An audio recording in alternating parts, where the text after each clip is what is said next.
This is Tuck with Tuck GC. We are out in McLean, Virginia. I just came back to pick up my cones.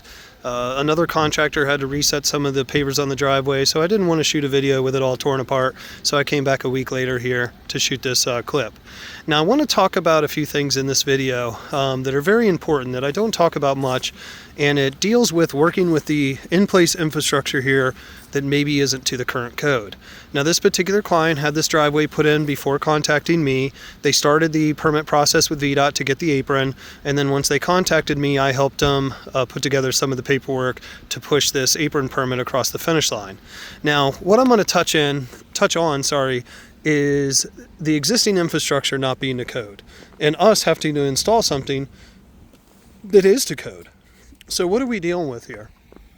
If you look at every one of the aprons around here, we went through and measured them, and you look across the pedestrian access route, which is the walkway, all of them here have about a 6% slope. This sidewalk has about a 6% slope. It's supposed to be 2%. It's supposed to be level from this curb to the front side of the sidewalk. This has about a 3-inch, I think, elevation change. So it's almost impossible to install this apron to code, dealing with the infrastructure that's already in place here. So all we could do was our best, and our best was the most important thing for VDOT is this pedestrian access route to make sure that it's less than 2% slope. So we made sure that was fixed.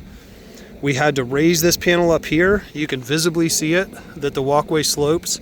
So we made our walkway here 2%, but that walkway right behind it is not. And then that allowed us to bring all this to the current code.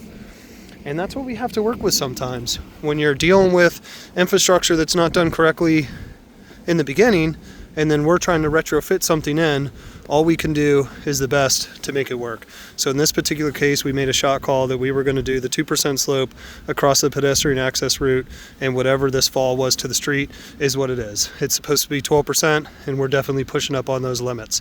But thanks for watching.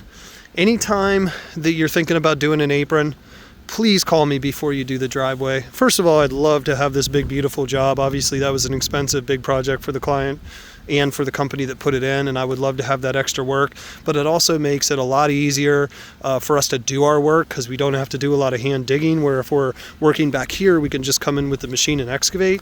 It's also going to save you money because you're going to get economy of scale between the apron and the driveway project. But in this case, we worked with the client, we got the project in for a fair price, and they got their double wide apron.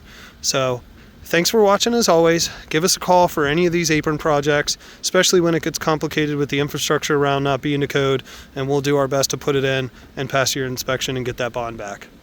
Take care and have a good day.